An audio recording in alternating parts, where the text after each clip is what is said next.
पहिले प्रेम, Marathi love story. प्रत्येकजण कधी ना कधी प्रेमात पडतो आणि हे प्रथम सांगितले जाते. प्रेम कोणीही विसरत नाही.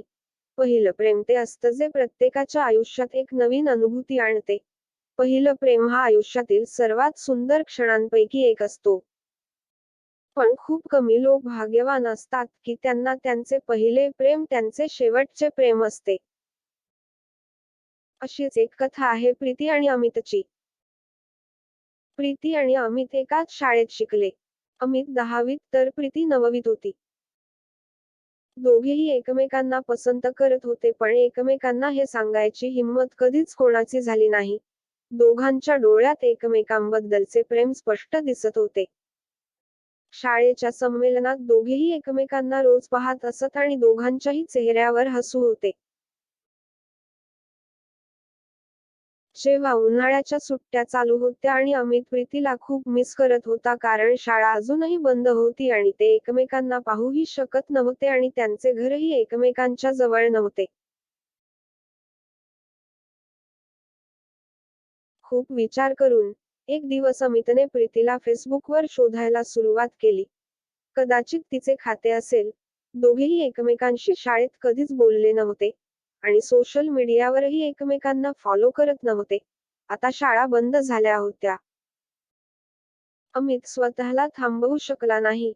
फेसबुकवर प्रीती नावाच्या अनेक मुली सापडल्या पण तो शोधत असलेली प्रीती सापडली नाही.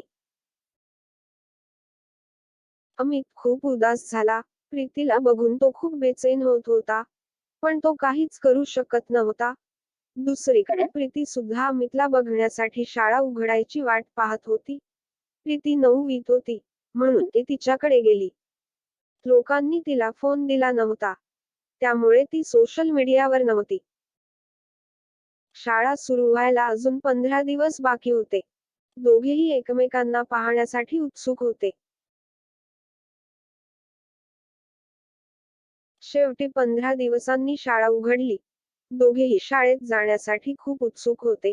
अमित शाळेच्या वेळेच्या 10 मिनिटे आधी गेला आणि शाळेच्या गेट बाहेर प्रीतीची वाट पाहत उभा राहिला. सर्व मुले एक एक करून शाळेत येत होती पण तो आला नाही. प्रीतीला अजून दिसले. गेटवर उभा असलेला वॉचमन म्हणाला, "आत जा, आता गेट बंद होणार आहे." अखेर अमित काय करणार? तो आत गेला आणि वर्गाची बॅग ठेवली आणि प्रार्थनेसाठी असेंब्लीमध्ये गेला. त्याला खूप वाईट वाटलं की प्रीती का आली नाही. आज शाळेचा पहिला दिवस आहे. तिचं काय झालं असेल? अमितचे लक्ष पूर्णपणे प्रार्थनेकडे नव्हते. प्रार्थना संपली आणि सर्व मुलं आपापल्या वर्गात जायला लागली. तेव्हा अमितने पाहिलं की प्रीती तिच्या वर्गाच्या मागच्या बाजूला उभी होती. तेव्हा त्याला समजलं की प्रीती उशिरा आली असावी. तिला पाहून अमितला खूप आनंद झाला. अमित तिच्यावर खूप खुश होता. बोलायचं होतं.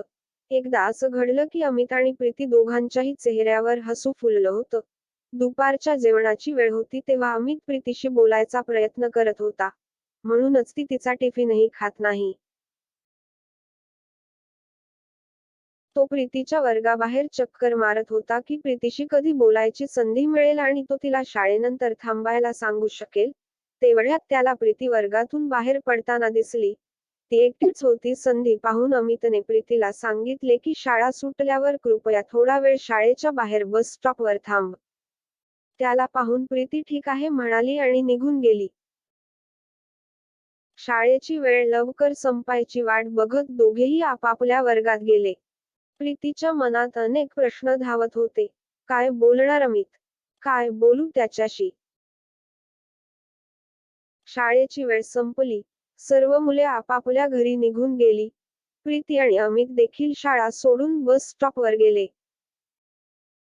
प्रीती तिथे पोहोचली तेव्हा अमित आधीच उभा होता. प्रीती त्याच्या जवळ जाऊन उभी राहिली. अमितचे हृदय खूप जोरात धडधडायला लागले.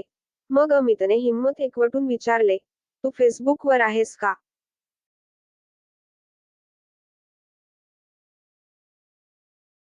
ती म्हणाली, "नाही. माझ्याकडे फोन नाही." अमितने विचारले, "का?" तर प्रीती म्हणाली, आता मी 9वीत आहे आणि मला माझ्या घरी फोन वापरायचा आहे. अमित म्हणाला, ठीक आहे.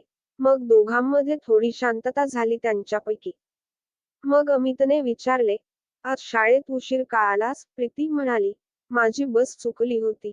मला उशीर झाला. तर प्रीती म्हणाली, तू माझी वाट का पाहत होतेस? अमित किंचित हसला आणि म्हणाला, हो. मग अमितने विचारले, तू आता घरी जाणार आहेस तर मला तुझ्याशी बोलायचे आहे. तर मी तुझ्याशी कसा बोलू? तुझा नंबर द्या. प्रीती म्हणाली, तुला काय बोलायचं आहे? अमित म्हणाला, असं कोणीतरी हरकत नाही. पण तरीही बोलायचं वाटत असेल तर. अमित थोडा वेळ तिथेच थांबला आणि प्रीतीशी कसं बोलावं याचा विचार करत तो घरी गेला. तो प्रीतीला खूप मिस करत होता. दुसरीकडे प्रीतीला सुद्धा रात्रभर झोप आली नाही. तिला सगळं आठवत होतं, तिच्या आणि अमितमध्ये काय झालं होतं. बस स्टॉपवर आज पहिल्यांदाच दोघे एकमेकांशी बोलले. दुसऱ्या दिवशी पुन्हा दोघे शाळेत भेटले. दोघेही एकमेकांना परत पाहून आनंदित झाले. असे काही दिवस चालले. दोघेही थोडा वेळ बस स्टॉपवर भेटायचे आणि मग स्वतःहून जायचे. एक दिवस अमितला वाटलं, माझं काम झालं आणि मी असं जगू शकत नाही. आता मी प्रीतीला माझ्या मनाची गोष्ट सांगेन. मग काय, दुसऱ्या दिवशी जेव्हा तो बस स्टॉपवर प्रीतीला भेटायला गेला तेव्हा त्याने खूप हिंमत एकवटली. अमित आतून खूप घाबरला होता की प्रीती काय बोलणार. बस स्टॉपवर प्रीतीला भेटल्यावर प्रीती त्याच्याशी बोलत होती. तिची परीक्षा. म्हणूनच अमित मध्येच म्हणाला, मला तुझ्याशी काहीतरी बोलायचं आहे. प्रीती म्हणाली, हो बोल. अमित गप्प झाला, त्याचे दोन्ही पाय थरथरू लागले. मग त्याने डोळे मिटले आणि पटकन म्हणाला, आय लव्ह यू. हृदय जोरात धडधडू लागले. तो काय म्हणाला ते समजू शकले नाही. अमित तिला बोलला, काहीतरी बोल. तुला माझ्याबद्दल काय वाटतं? प्रीती गप्प बसली. अमित म्हणाला, मी तुझ्या उत्तराची वाट पाहीन. आणि तिथून निघून गेला. प्रीती तिथेच थांबली आणि मग थोड्याच वेळात आली. आणि ते पण निघून गेली. रात्रभर दोघांनाही झोप लागली नाही. प्रीती विचार करत राहिली, काय सांगू अमितला? हे सगळं बरोबर होतंय की अयोग्य? अमित उद्या प्रीतीच्या उत्तराची आतुरतेने वाट पाहत होता.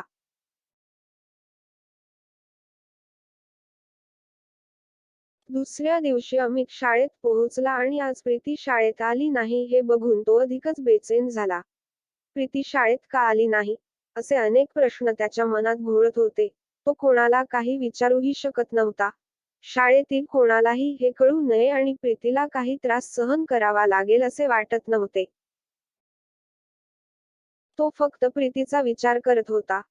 त्याला अभ्यासात अजिबात रस नव्हता. शाळा सुटली की तो आधी बस स्टॉपवर गेला जिथे तो रोज प्रीतीला भेटायचा. तिथे काही वेळ उभा राहिला आणि मग उद्या जब प्रीती शाळेत येईल या आशेने उदास होऊन घरी निघून गेली. मग तो तिला सगळं विचारेल. दुसऱ्या दिवशी प्रीती शाळेत आली आणि शाळा सुटल्यावर ती अमितला त्याच बस स्टॉपवर भेटली. प्रीती येताच अमित तिला विचारू लागला, काय झालं? का तू शाळेत का नाही आलीस? प्रीती म्हणाली, काही उशीर झाला नाही. अमित म्हणाला, ती आधी उशिरा आली तशी उशिरा आली असती तर. प्रीती म्हणाली, नाही. खूप उशीर झाला होता कारण मी उशिरा झोपल्यावर उठलो.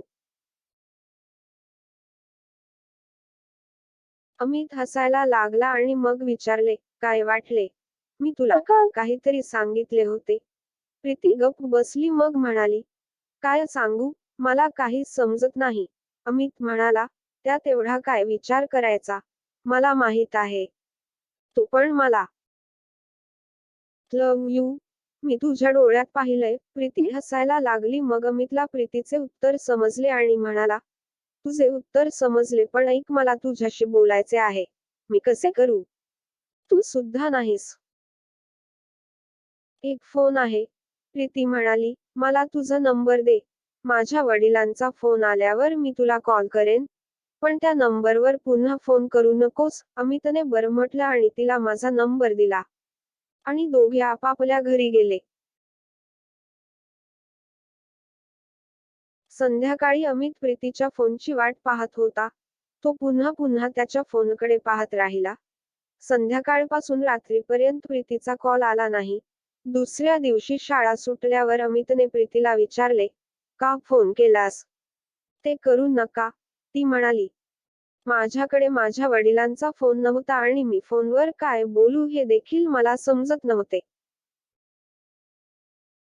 तसेच ते दोघेही रोज शाळा सुटल्यावर भेटत असत आणि प्रीती अमितला कधी कधी फोन करून बोलत असे. एके दिवशी असे झाले की अमितच्या शाळेचा शेवटचा दिवस होता, कारण त्याची 10वीची बोर्डाची परीक्षा सुरू होणार होती आणि तो 10वीच्या बोर्डाच्या परीक्षेच्या अभ्यासासाठी निघणार होता. दोघेही आज बस स्टॉपवर भेटले. प्रीती होती. उद्यापासून अमित शाळेत येणार नाही याचं खूप वाईट वाटलं आणि अमितलाही खूप वाईट वाटलं. प्रीती अमितला म्हणाली, बोर्डाच्या पेपरसाठी चांगला अभ्यास कर. अमित म्हणाला, हो. अमितच्या डोळ्यात अश्रू आले आणि तो म्हणाला, उद्यापासून मी तुला भेटू शकणार नाही. प्रीती शांत झाली आणि म्हणाली, असे दुःखी होऊ नकोस. फोन करूंगी रोज. अमितला प्रीतीला मिठी मारायची होती, पण दोघेही बस स्टॉपवर होते. म्हणूनच अमितने काहीच केले नाही. फक्त प्रीतीचा हात धरून उभा राहिला. तो विचार करत होता की काश इथेच थांबेल आणि दोघेही कायमचे एकत्र राहतील. पण असे होऊ शकले नाही. प्रीतीची बस आली. अमित तिची हार मानायला तयार नव्हता.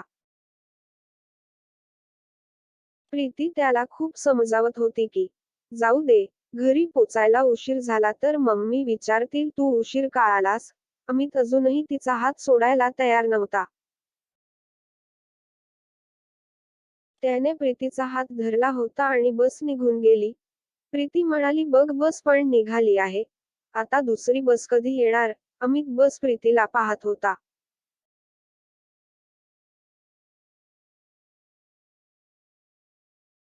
थोड्याच वेळात दुसरी बस पण आली. यावेळी प्रीती म्हणाली, प्लीज मला घरी जाऊ द्या. मला उशीर झाला तर खूप शिव्या दिल्या जातील. अमित म्हणाला, पहिले वचन दे की तू मला रोज फोन करशील. प्रीती म्हणाली, हो मी करणार. यावेळी अमितने प्रीतीचा हात सोडला आणि प्रीती बसकडे गेली. अमित तिथेच प्रीतीला बघत उभा होता. प्रीतीने बसच्या खिडकीतून बाय म्हटलं आणि मग बस निघून गेली. प्रीती अमितशी रोज फोनवर बोलायची.